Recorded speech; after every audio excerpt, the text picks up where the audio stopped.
All right, welcome back to yet another episode of Fresh Juice, an indie game podcast. I'm one of your hosts, Tommy Fresh, and joined as always, it is Matty Juice. What is going on, everybody? It's our special holiday episode. If you're watching on YouTube, we've really gone all out with the holiday decor. And if you're not watching on YouTube, you're missing out. You're missing out, although the video goes up on Spotify, so you can be watching there as well. True. But who the hell does that? I know at least one person does, but folks, welcome, happy holidays. Hope you're having a good one. If you celebrate, if not, that's okay, and we're glad you're spending it with us because we have a great episode for you all.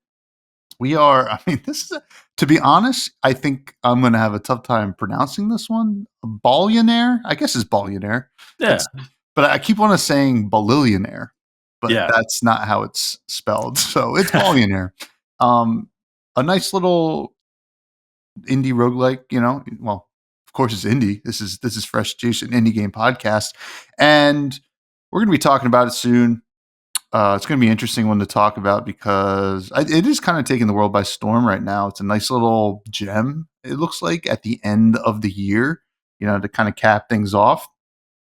But before that, what's up? How you been? What's new?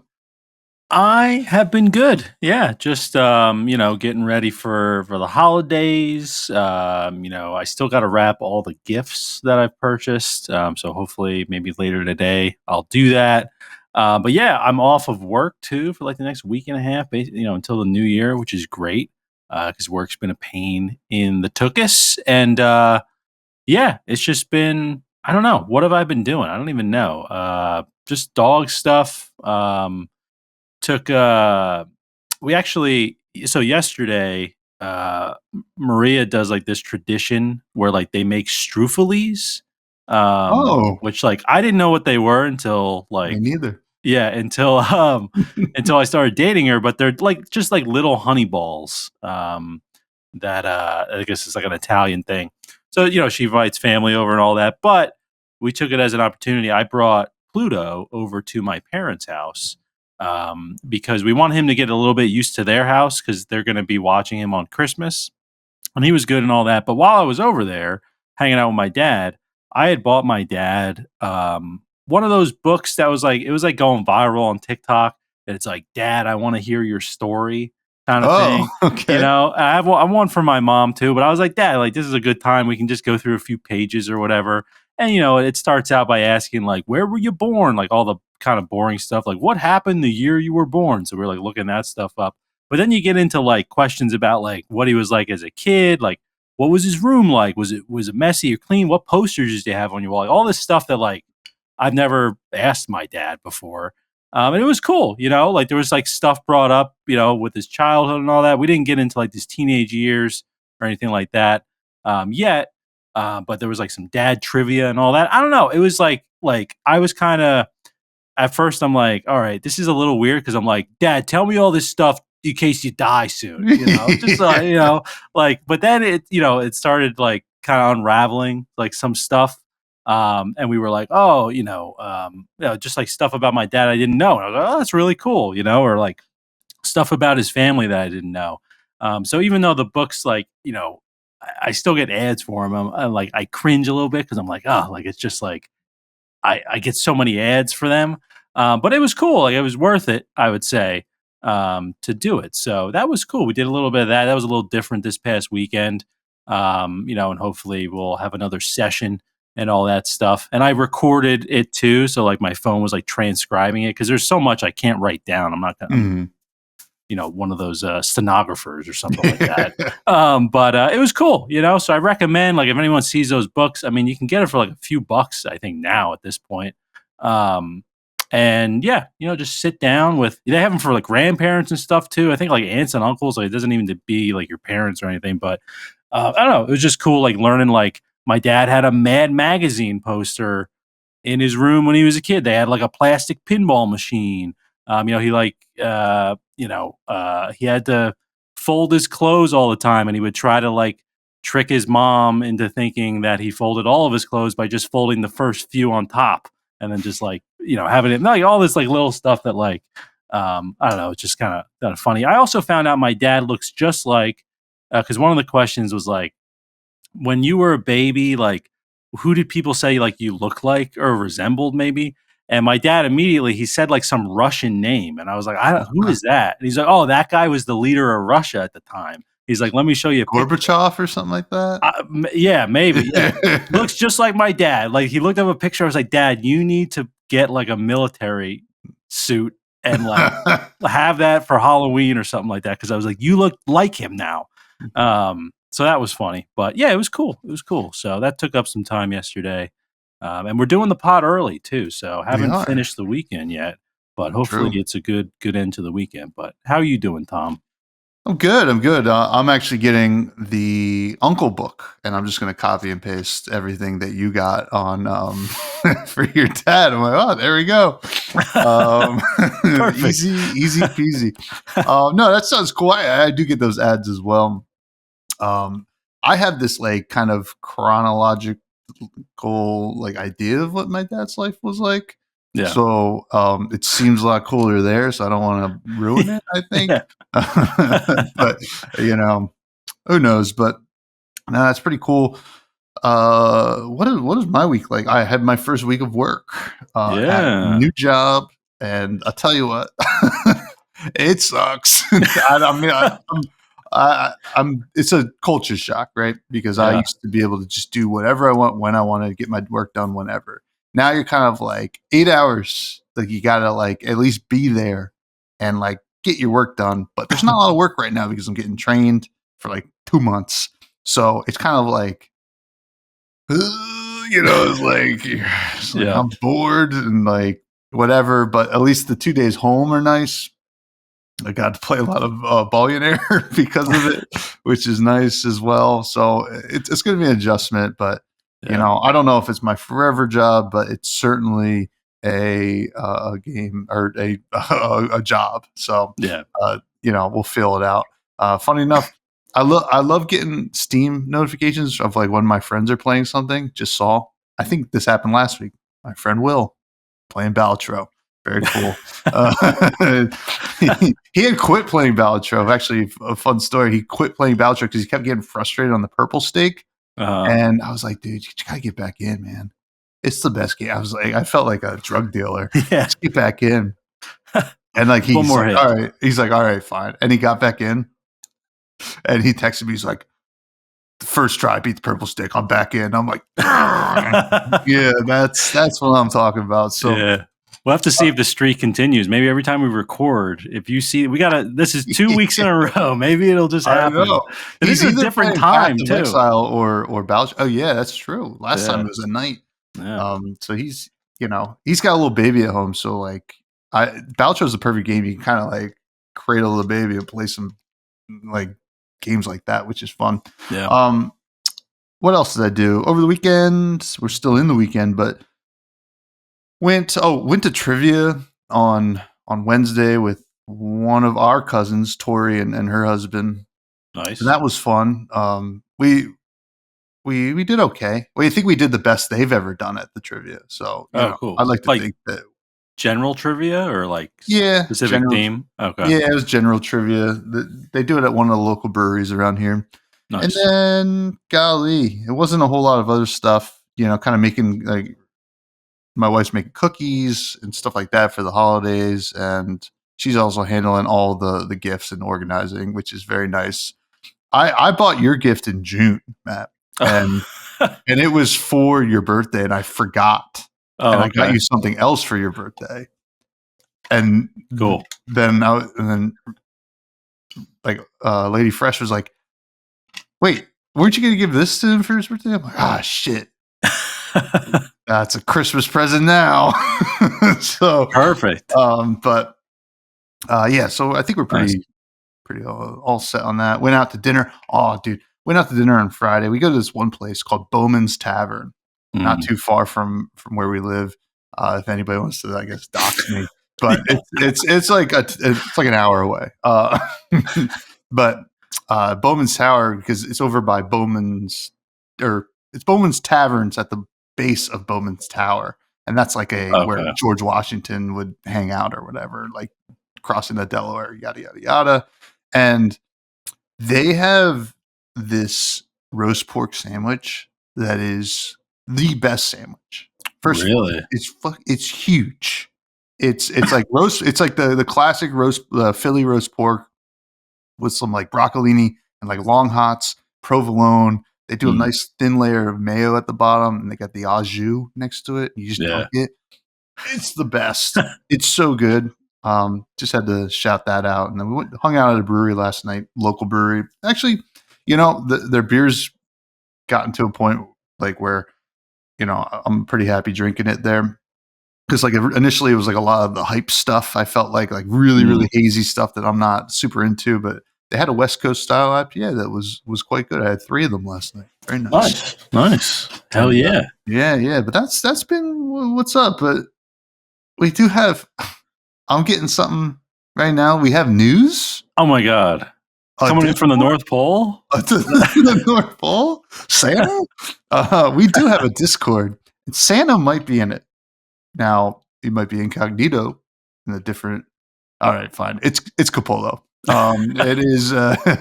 No, we have a great Discord. Please check it out. It's in the show notes below. You can submit sweet questions. We didn't get a whole lot today because we're recording early, and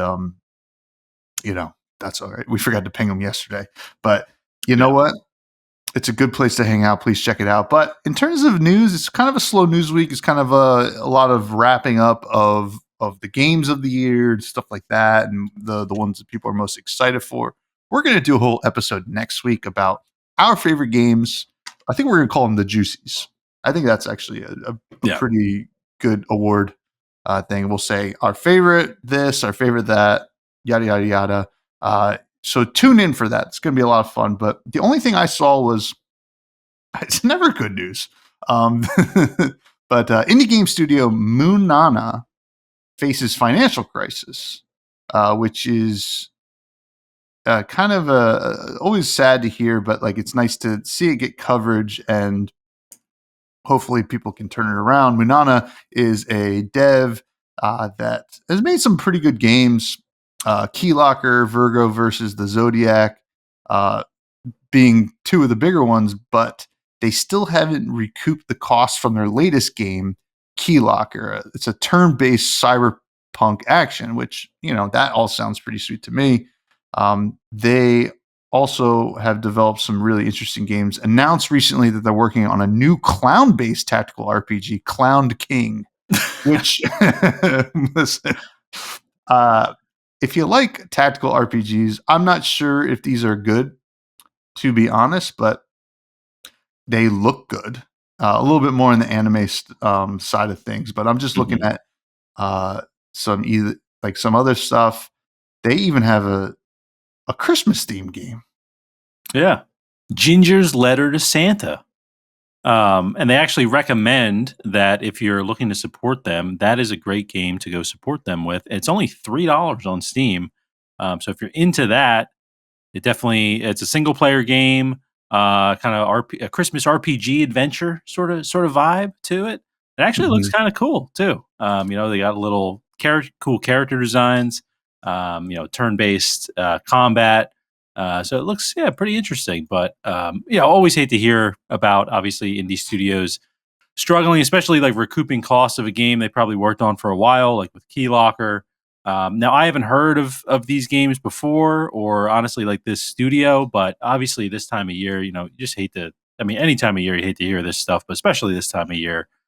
So, we just kind of wanted to put the message out there that, if you're interested in looking at some games, a lot of games on sale right now, give Moonana's games, a look-see, and maybe there's something there that you like and you want to pick it up. Yeah, and notably the one that they haven't recouped the, the financial burden of yet, Key Locker, is sitting at a very positive with 129 reviews, which is quite good. It's on sale, 10% off, so coming in at about $18. But there is a demo. So if that's something that maybe you'll be interested in, if you like the tactical turn-based RPG stuff, this also looks like it has a lot of cool stuff, some rhythm stuff going on. Even like something that looks like Guitar Hero going on as well. So that just turned on the music, but you probably can't hear that.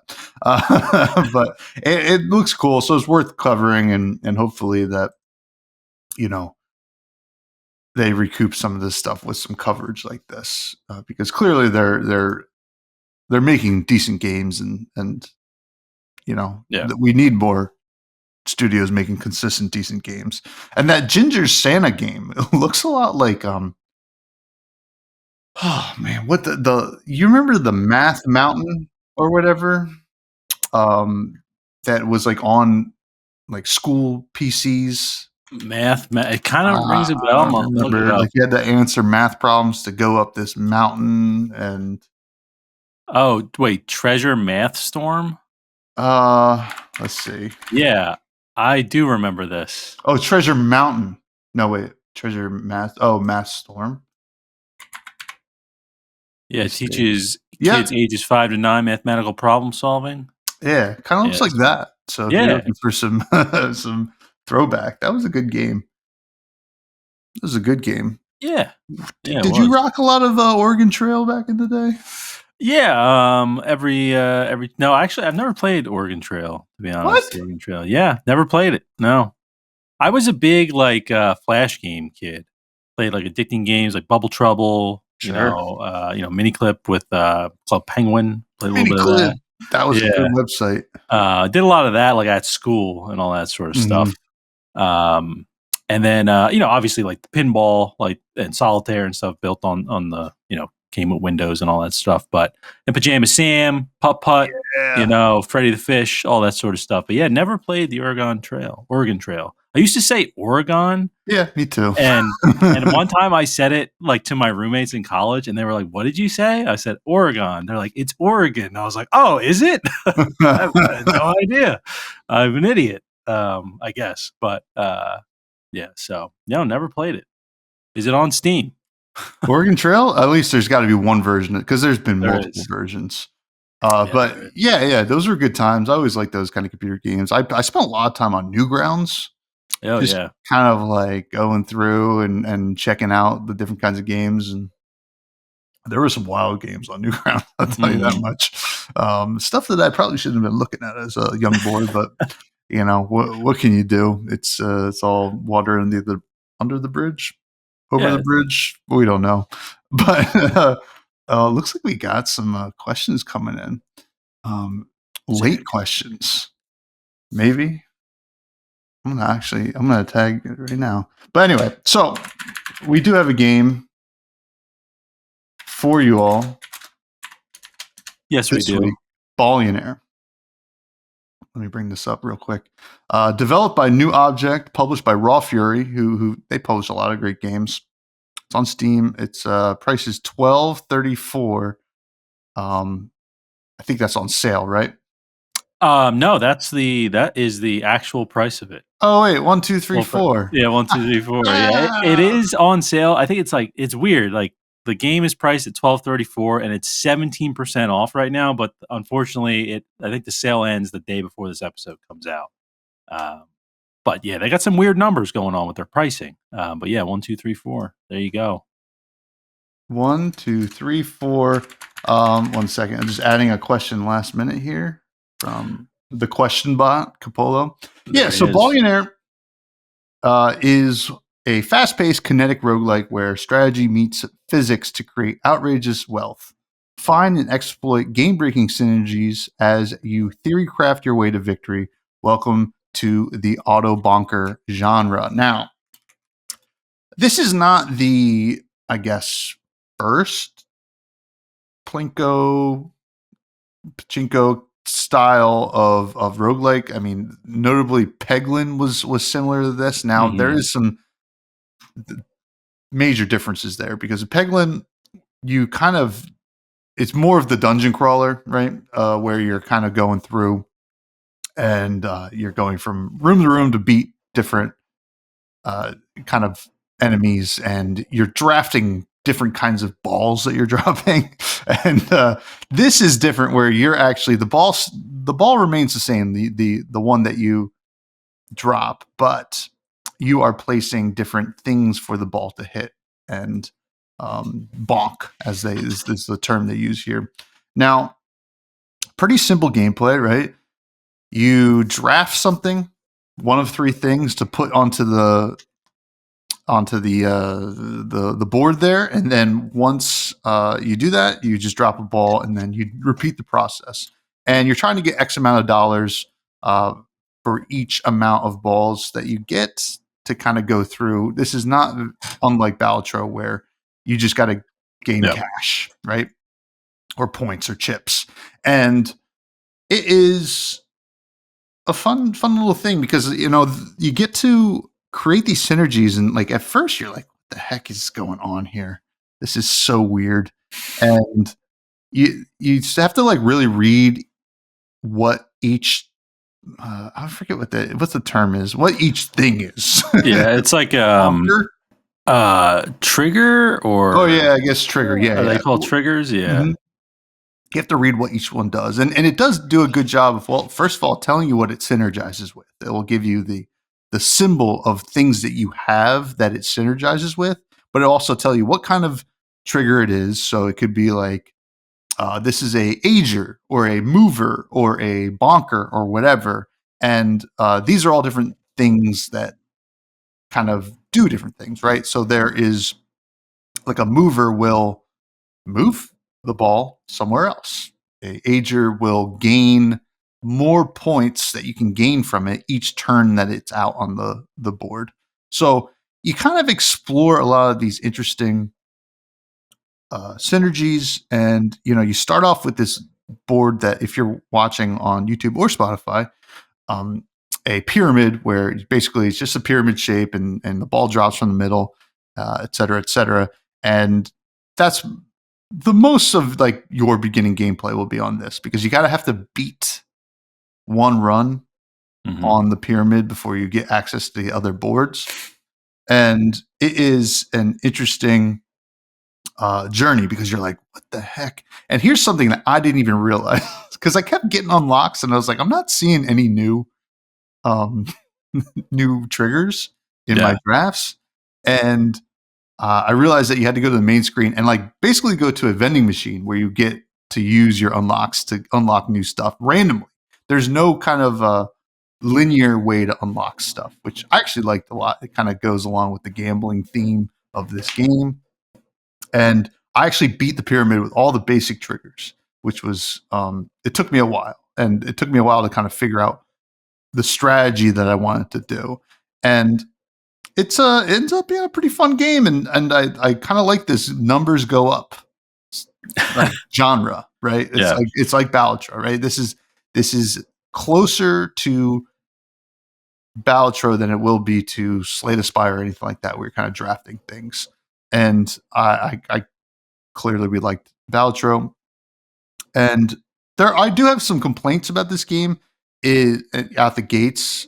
Once you beat the pyramid, it is, I would say, the other maps are not as fun. I would say, I mean, there's some maps that are a lot of fun. There was one specific map that I actually didn't have a lot of fun with, and it was the pinball one. I played it a couple times, and I just felt like the actual, because you can move the flippers.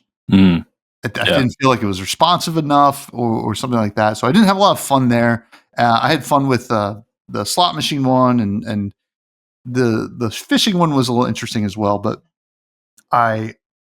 specifically the pyramid is probably the most fun, because where you actually get to explore the most strategies, although there are some strategies that are better on different maps. So all in all, like with this game, it's a very great way to kill time and like kind of explore different things that you could do. I think it's a very fun thing where you kind of like, when you lose, you're like, oh man, what the hell? Like, I thought I had a good strategy going, and you're like, all right, let me take a look. Cool thing that you can do after you win, or I think even after you lose, is you can go back to the board and kind of do like custom stuff, like where you're just like testing out stuff, and that's pretty cool as well. So There's a lot you could say about this game, but in terms of the gameplay, I felt like it was a good time. I think I did have a good time with it, and I'll probably continue to play this. It's a nice little time killer, and kind of finding out. Like, I definitely want to unlock everything. I'm about 20 unlocks away, I think, just to see what else you can kind of do. It's fun to find new synergies. But how did you feel about this game? Yeah, this game for me, going into it, I was kind of almost comparing it to Dungeon Crawler. Before actually playing it, I was like, all right, this game is going to be about like it's going to have as much engagement and strategy as a game like Dungeon Crawler. And that is not the case. Like, there is definitely a lot more strategy involved with the game like this because of all the different triggers you can place down. I actually didn't beat the pyramid. One of the stakes or whatever you want to, not stakes, but it was 300. I had to hit 300,000 to tribute. I think they call it a tribute. Mhm. I had to hit 300,000. And I think after that, you have to hit like 500,000 and then you win. I did not reach that point. I did a good amount of runs and I kept getting up to that point and I just was like, man, it's just not working for me. And then I realized that the vending machine existed. I was like, oh, I probably should have been doing this the whole time. But there's definitely a lot more strategy involved. It's not, maybe in the beginning, obviously the first few kind of like waves that you have to do that you have to get through, it doesn't really matter where you're placing things at the end of the day. Like, if it's pretty easy to get through the first few levels, but then you start to realize, oh wow, like now it really matters where I'm placing things and what do I want this ball to do and what do I want it to trigger so that these other balls can fly out and hit these other things. So it really does have a lot more strategy involved than I was originally thinking, which is great. Like, there's so much variety. I felt like every run I did, I kind of did something different based on like the options I was given. They also give you, I feel like, a good amount of kind of like re-rolls for your options. I think you start out maybe with 3 or 5, but then you can like add to that. At one point, I had like 15, and I was like just kind of using them. When I didn't really like anything that was being presented to me. So I thought that was good too, because they give you like a lot of flexibility with how you should like build out your board. The big issue for me though, and it's really just that the game has a bigger learning curve than I was expecting. I there is a decent kind of tutorial where like you'll kind of see it in the video too, is that there's like a little pop-up kind of thing. They point out things on the map. But for me, I just wish it was maybe a little bit more in depth, or maybe there was like a full tutorial kind of level that kind of slowed things down. Maybe you can change the speed up in the top right, which is great, which I realized after a few runs. And you start, kind of like in Ballionaire, where I think I have it like twice the speed for the animations or whatever. But there were definitely points where like I was like, I don't even know how I'm getting money right now. So being able to slow that down and realize like how you're actually getting money, I think would have been good to have some sort of tutorial where it's like, the ball hits something and then maybe there's a pop-up and it's like, you got 200 points and now this is going to like spawn a fireball. And you're like, oh, okay, like I get it. It hits the campfire, it spawns a fireball. And so for me, like understanding the keywords as well, like I was like, what is an ager and like a mover? I was like, I understand. Like I started to understand it, but at first I was just like, I don't know what these words really mean. I was trying to figure that out. So I think they could have done like a little bit of a better job, kind of setting you up for that. But after a few runs, you start to really understand it, and you start to get into the point where like I didn't really have to read the description for like what a tree was anymore, because I'm like, oh, I know what this does. I know what I got to do. I got to hit it from underneath, and the jump ropes and all that sort of stuff. Like you start to kind of get, just by the way things look. So you start to understand it decently quick. But I just kind of wish like there was I feel like this game might deter people initially because you're like, this is just seems too complicated. But there is a payoff. So I did end up having like a good amount. I put a few hours into the game, had a good amount of time with the gameplay, like everything interacting with each other. You're trying to also think not only of like what sort of triggers should you put down, but like different strategies for how you should place them. Should you try to place them like more on the outside and see if they bounce in between each other, or like should you have them all bunched up? And there's some triggers that like get bonuses if they're next to, if they're adjacent to like other triggers.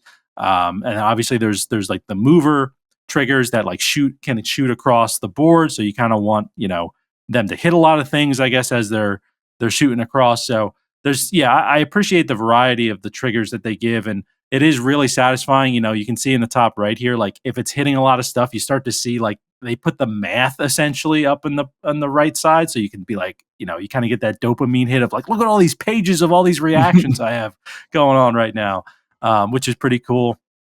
But definitely, I do think there's a I don't know. There's a point where like you really have to know how you should be building everything. I found that like if I made one mistake that maybe I should have chose a different trigger than another one. I was like, man, I probably just missed out on a lot of money. And then you can go and like remove them if you want to, but you're not like replacing them really.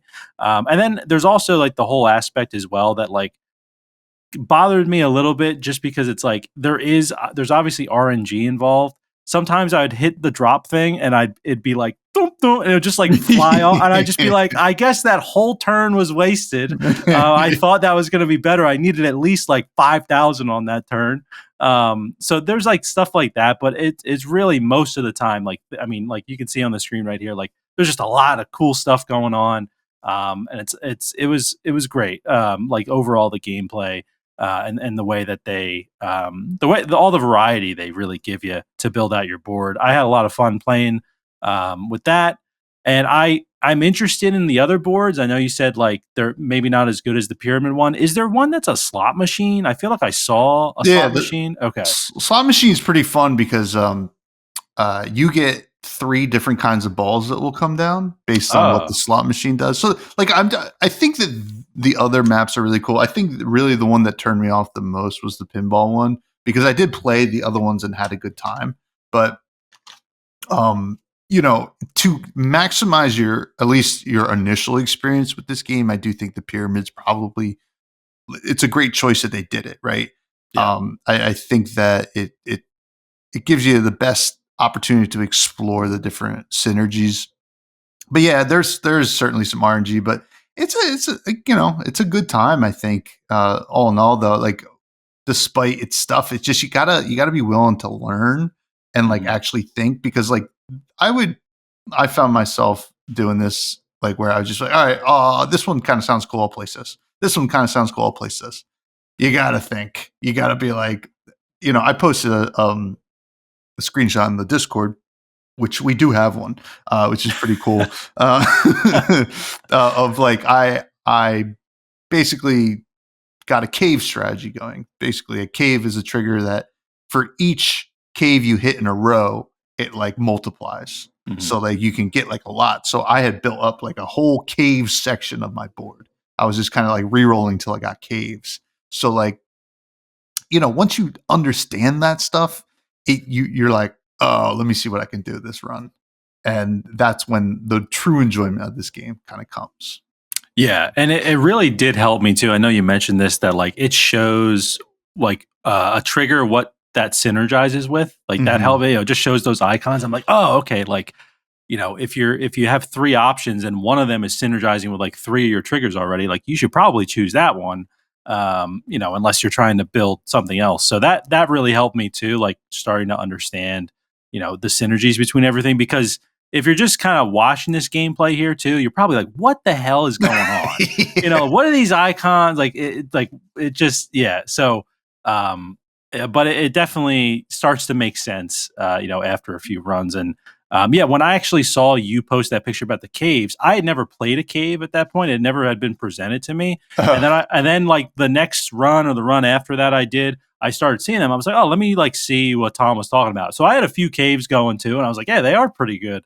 I didn't beat the run though, unfortunately, but it definitely gives you that feeling though, similar to Ballionaire, where you're like I can do this. Like, I can beat this. I just need to like figure out a good strategy. So yeah, I'm excited to try out the other boards. I can understand. I guess like the pinball one is one where like it's probably the only one where you have to do something. It's not just dropping the ball. You actually have to hit those I always forget the name. What do you call them? The flippers. The flippers. So that is that kind of the reason too, where like it's the only board where it depends on you to do something other than place the triggers. Yeah, I think. Yeah, I mean, as far as I can remember, it's the only one that like is not kind of autoplay, right? And I just didn't. I just thought that one really missed the mark. Now I'll probably revisit it because if I want to like complete this game or whatever, I'll probably have to like win all of the ascents on this. And that's actually another thing I want to bring up. The cool thing is you have a lot of options for the different maps. Once you beat your first run, you have a lot of options of the different maps, and you're starting kind of set, which is really cool.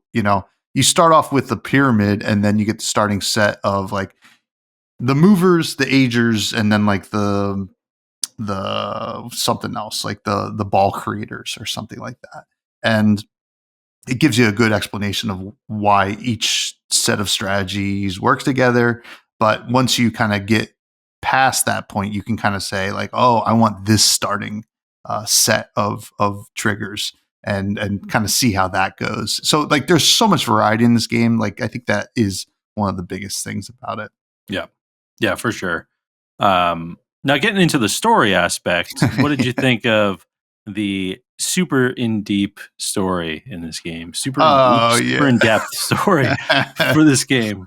Oh yeah. I mean, there's no real story here. I mean, you kind of get these like cool tribute things, like really cool design, which we'll talk about the art, but other than that, there's no real story, and I wouldn't expect there to be either. This is not why you're playing this game. You're playing this game to make number go big as much as possible. So no story to speak of, but this is a gameplay, art, and sound game mostly.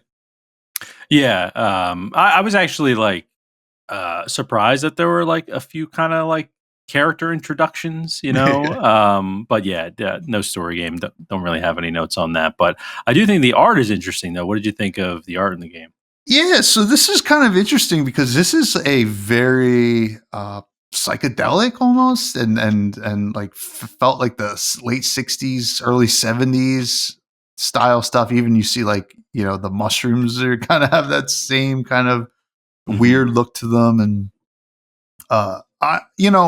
it's not my favorite, and at times I felt like it kind of looks sloppy, but once you start playing it more, you're like, oh, this is pretty charming and kind of fun and weird and wacky, and it kind of plays into exactly what they want in this game, I think. And I enjoy the fact that basically all the triggers are like humanoid. They all have eyes to a certain extent, and that's kind of hilarious that like for whatever reason you're just playing weird creatures on the board. So that was cool. I like the character design. It is kind of neat. And then in the the dancing stick figure guy is weird and funny and strange. So like it knows what it is, and it doesn't really hold back any punches on what it wants to look like. So even though at times it was like, it's not my favorite art style, it's like, what, I'm all in at this point, right? I've been playing for a while, and like it's unapologetically Ballionaire, right? And that's probably the best thing about it, right? Like you could just be weird, and I like some weird stuff. So I was a fan. I didn't have like a ton of issues with it, except in the beginning a little bit, but once you got used to it, I was like, all right, this is weird, and I like it, and I like weird things, so I'll keep rocking with it. Yeah, no, I'm right there with you. Like it's at first I wasn't, super into it, and I was kind of like, this is almost like flash gamey in a way. But yeah, it has this like character, it's got a nice personality to it, and I think you put it perfectly. Like this is if I saw this art or these like triggers I'd be like, oh, that's Ballionaire. Like it's, I mean, and there's the guy on the main menu there doing his dances. It's great. Like I love that they leaned into it, and it's wacky. It's like trippy. They did just a great job. It's cute too. Like there's some cute characters as well. And it's also, very like, a lot of it is like very flat. Like you can look at the backgrounds, like it's almost like it's this weird like mesh of old school and modern at the same time. But yeah, I overall, I mean, I think the art was good. The UI as well. Mhm. I at first I didn't really realize like how much it tells you at the top. Obviously it's telling you like how much money you need to get, and then like it's got the pop up for adding all the triggers together and everything like that, and like your passive abilities and stuff. But you also have like the speed thing in the top right I mentioned. You've got like how many removals you have left, how many rerolls you have left, and then there's even a whole like stat thing in the top right. You can actually like get in depth and see all the stats for your current run, which is cool. So yeah, I think they did like a good job with the UI. I feel like it's hard with these kind of games with this sort of art style to have a UI that doesn't seem too busy or too distracting. And I think they did a good job. Just kind of having everything on the top. It's not like I need to look down in the bottom right to see how many rerolls I have and look in the top left to see how much money I need to get. Like it's all kind of compact in the top there. So I think they did a good job with that. But it does have an adjustment because of just how weird it is, right? Mhm. The fonts are also a little different than maybe what you might have expected in other games. At least when you're like choosing certain things. But I think they also did a good job for like someone like me that like I was wishing there was a better tutorial. I really appreciate that on like the cards. It was very easy for me to understand. Okay, like it just says like placed, and then like the bonus you get when it's placed, bonked. The bonus you get when it's bonked. Like it's not like it's trying to like write a paragraph essentially of just like this is when play like kind of like almost like a card description, Mhm. right? Where like it would maybe say when placed, and then placed would be like bolded, and then it would say something else. When bonked, like it just kind of lays it out really easy, almost like bullet points. So I really appreciated that too, from the art standpoint. Is like it's for a game that can have a lot going on. Each individual card, it's easy to understand what exactly that one does, even if it has a few different kind of conditions on it. So I appreciated that too, just from the art standpoint. But for me though, I thought the music really shined in the game. Did you have what were your notes on the music? Yeah, so I like the music. It kind of it kind of goes along with that similar vibe of like I'm hanging out and I'm gambling, right? Like it just like mellow and not offensive whatsoever. Just it's got this like psychedelic thing going on as well, and like elevator musicy, I guess is maybe what I would say, and Yeah, it made a lot of sense. Like much like a game like Balatro where it's not a lot of changing, but it keeps you in the game and keeps you kind of focused on this weird stuff you're doing. And I liked it. Now the sound effects is probably where it really shines though, because you have all these weird sounds, these bonks, and these new kind of balls that you create, and like the sounds that they make, and the different kinds of like there's a type of trigger called holders that will like hold things, and then sometimes they'll destroy the ball, and they make all different kinds of sounds. So like when you get to the point in your run where a billion different things are going on, you would think it would be like a mishmash, but it kind of is like a little satisfying when you're hearing all this stuff happening, and it makes you like, yeah, like I'm doing it, I'm doing it. So yeah. I really like the sound effects here. But what about you? Yeah, I enjoyed the sound effects. I only had one small issue with the sound effects of the triggers. I thought all of them were really great, other than, I guess I don't know if it's just the teleporter one, but there's one where it just has like a sharp sound that like it would just be like ding, like I'd be like like what is that? What the hell is making that sound? So that was the only thing that like it's not to a point where I'm like I don't want to play this anymore because it doesn't happen every single time you drop. But that was something that I just noticed. But I all tabbed out of the game for a little bit, and I was listening to the music, and I found myself like jamming to it, and I kind of thought there were like kind of like some Nintendo vibes in a Yeah, way. And I'm gonna just see if I could play a little clip of it here from the yeah. video. And there's the obviously the sound effects of it bouncing on a bunch of things. For I kind of got some vibes like maybe like a Mario Kart kind of game might have that as in the background, or even just a regular Mario game. As you're kind of exploring things. So I don't know. I appreciated it. I don't think it's anything that's like I hear that and I'm like that's Ballionaire. But it definitely was fun. The whole game, the whole idea is the game is silly and fun, and I think the music fit in perfectly with that. Yeah, absolutely. Now, Yeah. coming down to performance, I didn't have any issues, to be honest. Like, it moved pretty. I mean, it's not a crazy game. Now, I have seen somebody on YouTube did break the game with the amount of triggers that they had going, which is pretty fun. But like, that's like something that you try to do in this game, right? It's almost like a challenge. So I didn't really have any issues performance wise. Same here. Yeah, no issues whatsoever. I think this could be a game for mobile. Before the show, I accidentally thought it was for mobile, just as an FYI. But so if the devs are listening, I think this could be a fun mobile game. Obviously, you'd have to figure out, maybe make sure it's not too small on a screen. But I had no issues with that. And yeah, the average player is not going to be, doing these crazy runs and trying to break the game or anything like that. So yeah, it ran perfectly fine for me. Yeah, and I guess it's time to give a rating here. Our ratings are as follows. You got your S tier, certified fresh juice. These are, your it's always funny when it's just me pop up. Certified fresh juice, followed by steals, which are kind of your A tier. Get on sale after that. Manager special and spoiled milk for those that we do not want people to play. Matthew, what is your rating? I'm giving Ballionaire a strong steal.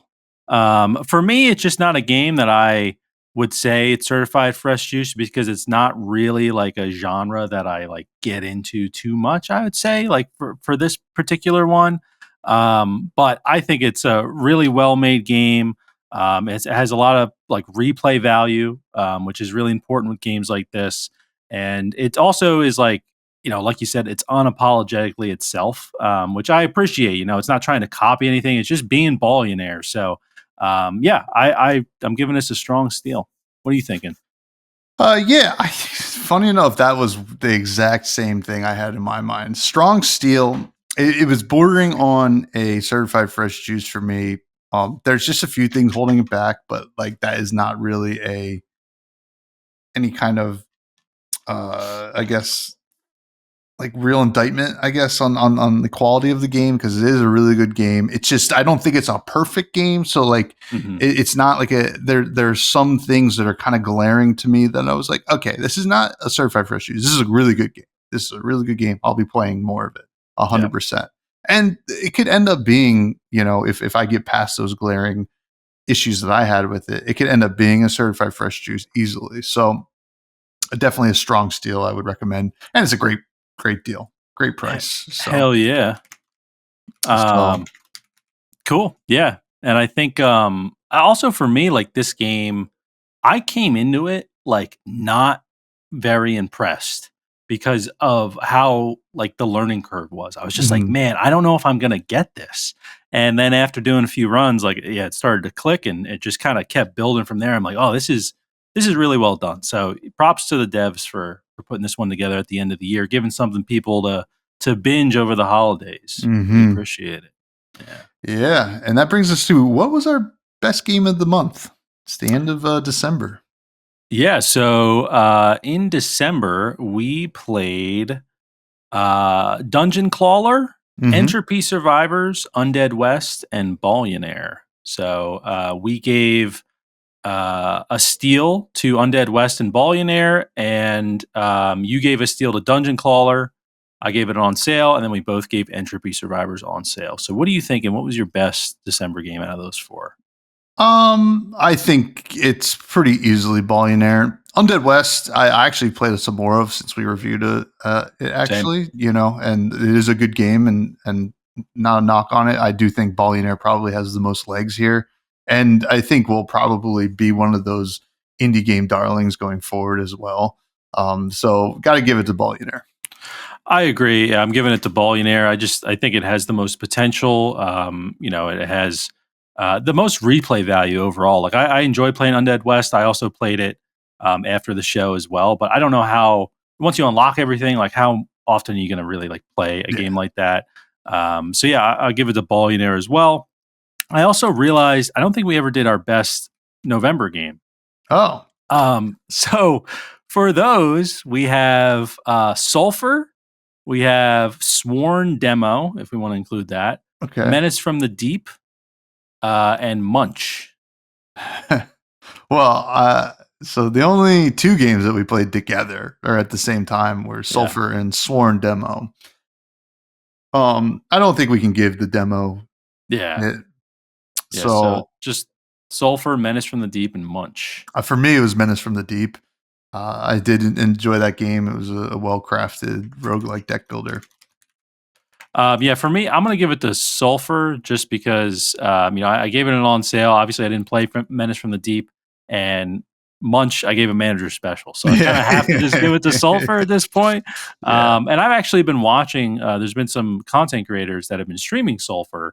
And I've been watching them play, and they're like a lot better at it than me. And I'm like, you know what? Maybe I need to hop back into some Sulfur because these guys are giving me some new ideas of like how to build my build and how to do things. So I'll give it to Sulfur. Yeah. Sweet. We do have listener questions, folks. And next week is going to be the Juicies. For those of you who want to tune in, it's going to be one hell of a time. Maybe some special guests. We don't know. Ooh. Who knows? It's weird to see the Juicies spelled out like that. Yeah. But listener questions. First one comes from Campolo with the late listener question. Waking up on the West Coast.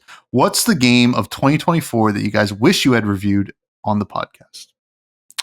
Yeah, great question, Capolo. For me, I was looking up some ones. Obviously, there's probably a few of them, like Hades 2 or UFO 50.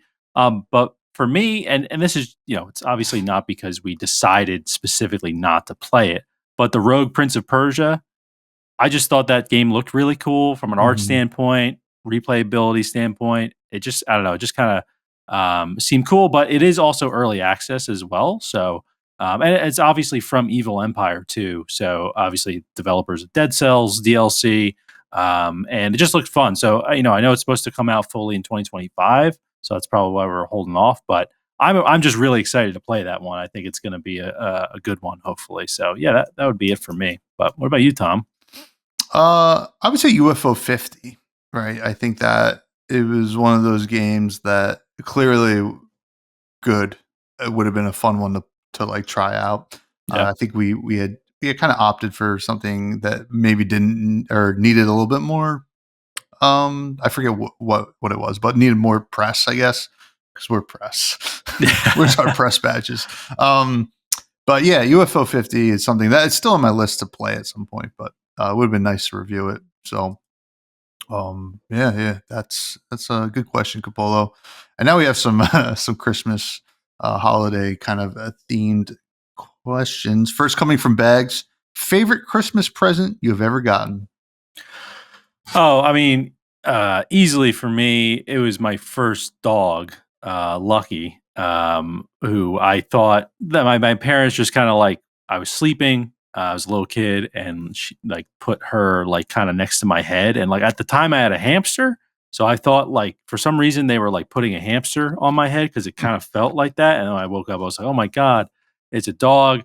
But if I had to say it was like video game related, it would be the Wii, actually. Oh, okay. Because it was one of those situations where like my dad was just like, we got one more. What's behind the tree over there? Is there another thing? I was like, I don't know. And then it was the Wii. I was like, oh my God, it's so cool. And obviously like motion controls and everything was like all new at that point. So I just remember like inviting the boys over, and we were playing the Wii. It was a good time. So yeah. But what about you, Tom? That's a tough one.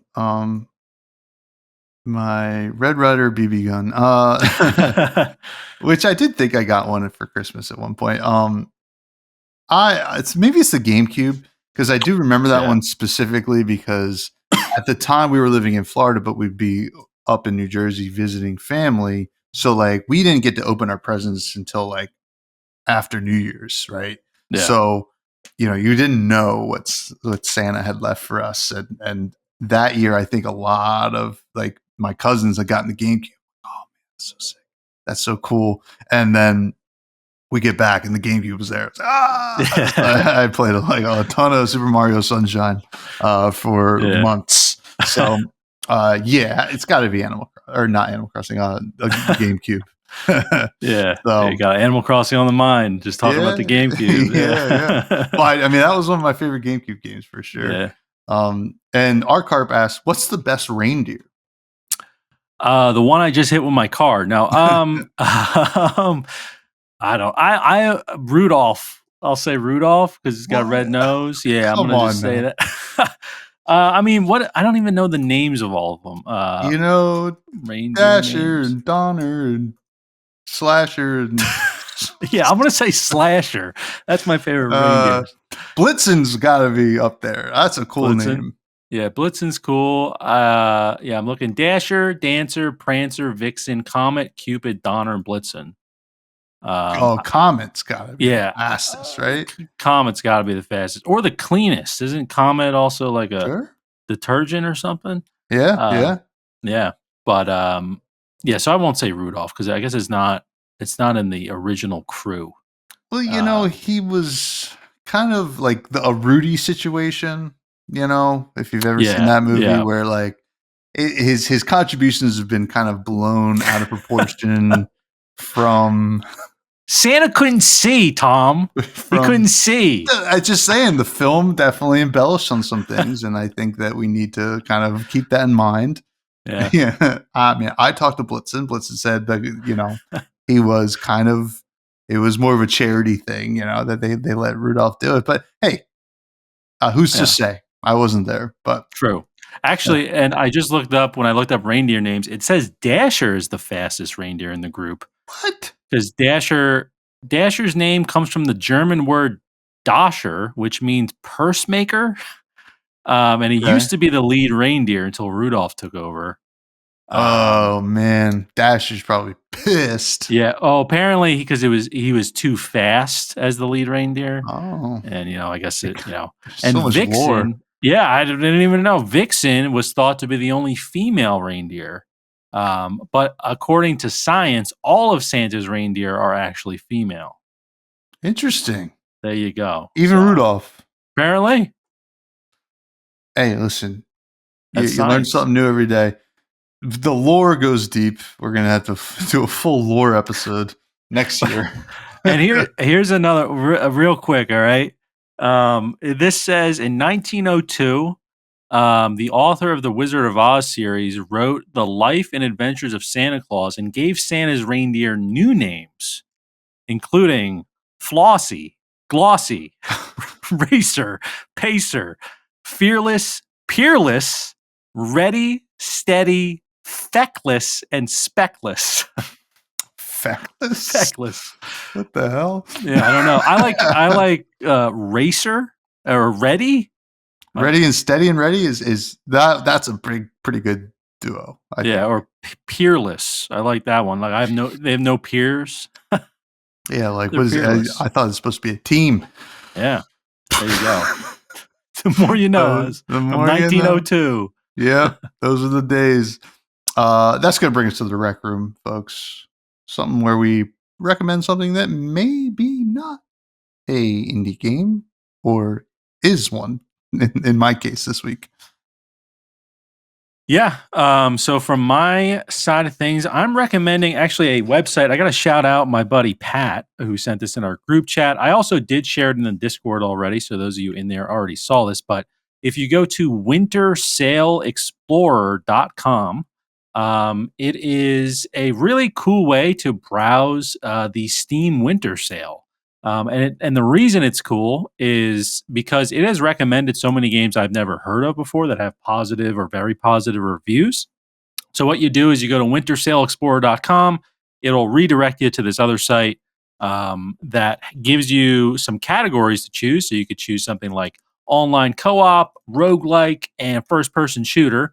And then you click the big button that says Get Your Games, and it will give you a whole list of games that are currently on sale, a little blurb about them, and how many positive reviews they have. I just did that for those three categories there. The first game is Doom 64, which is only $2 right now, 94% positive reviews. Devil Daggers, Impaler Gold, War of Rights, all these games I've never heard of. Most of them I've never heard of that come up. It's just, I don't know, it seems like it's a really cool way to browse some sales. And we were actually looking at this for potentially some games that we might review on the show at some point. Yeah. Yeah, it's just a cool way. I've never seen a site like this for the Steam sale. So I hope they do it for like the summer sale and the spring sale and stuff, because I'll probably use it more there. But check it out, wintersaleexplorer.com, if you're looking to get some good games on sale this winter. Yeah, and these sales are going for at least till like January 2nd, right? Yeah. Most of them. Yeah, so my recommendation is something I did get on sale, Caves of Cud, which I think there's been some chatter about it. It entered 1.0 a month ago, maybe. And this is for fans of Dwarf Fortress, I would say. It's kind of like a spiritual successor to that game. Now, I never played Dwarf Fortress, but I had always had my eye on it. I knew people really loved it. And, I've been looking at Caves of Cud, watched some gameplay. I'm like, I think I want to play this game. And I played it. And listen, I don't think it's going to be for everybody, but the people it's for are going to love it. And I kind of felt something. I don't know if it was the music or just like the vast exploration of this game that kind of transported me back to like maybe the first time I played Minecraft, right? Oh. It felt like this is something vast and wild, and I'm going to die and have to restart a bunch of times, but I don't mind. This music's amazing. You're kind of understanding like the mechanics, and it makes you use your keyboard in ways I've never used it. So I am really loving it. I think it's pretty impressive, and I would recommend it for anybody who's willing to try something they probably haven't played much of. Like Yeah. challenge yourself to play this game and be ready to read. I think there's a lot of reading here, but it has a lot of options on how you want to play it. You can play as like a new player. You can play as like, I just want to role play, right? Like I just want to treat it like a RPG. And then, there's also kind of the Wanderer kind of game mode as well, where you're just like, I get to wander. Like it's not permadeath. Cool. So you get to do a lot of cool stuff, and kind of you're one of two types of characters. You're either like a true kin or a mutant. The mutant, as you level up, you start to get new mutations and become a different kind of creature or whatever, which is really cool. And then the true kin has better stats at the beginning, but you're one kind of species the whole game, which is kind of fun. I'm enjoying it, and the music I think the music is some of the best video game music I've heard in years. So. Hell yeah, cool, and overwhelmingly positive on Steam. Oh yeah, don't see that too often. Yeah, pretty cool. Yeah. Hell yeah. Caves of Cud. Now, what is Cud? The land that you're in, or do they explain what Cud is? Yeah, I think yeah. It's like the world that you are at least start in, and you start out in the cave, and you kind of like that's how you learn the game. You kind of go through, and you come up to the overworld, and then you're in the overworld, and you can go. You can even go all the way up to the overworld, like, and just have a whole map view and just kind of travel that way, like fast travel. But then, like, if you don't know where you're at, it forces you to go back to like the regular base, and you have to like get your bearings again. Oh, interesting. Okay. But like, there could be like really like dangerous enemies. You can be like totally screwed if that happens. So you got to be careful what you're doing. But I'm enjoying it. It's like it's a nice little like what like exploring game. You're just like, let me explore, let me figure out all this stuff. It's very cool and very visually appealing if you kind of like that kind of binary look. Yeah, very cool art style for sure. Yeah, so yeah, Cave's Cud, folks. This is the last episode of 2024. We will see you in 20. Right? Yeah, we'll see you in 2021 or 2025. We're going back in time. Where we're going, we don't need roads. So 2020, we'll do the Juicies next week, and we'll have a great 2025. You can continue to find me on all platforms at Fresh Buds Pod. I have another podcast called Fresh and Buds, talk about Flesh and Blood, the trading card game, and you can find us on at Fresh Juice Pod everywhere. Where can people find you? Find me at Matty Gorm, Gorm. I'm like I said, I'm off of work for like the next week and a half, so I'm gonna try to squeeze in some streams and stuff. So see me live over on Twitch. Pop in, say what's up, and Tom, a good year. Look at us. We did a full year of indie game reviews. Pretty amazing. Pretty crazy. Yeah. I think it's time for me to go to sleep. Yeah. I think, you know, all that work. It's like Rip Van Winkle. I don't know. I'm making up stuff. You know what? Juicy.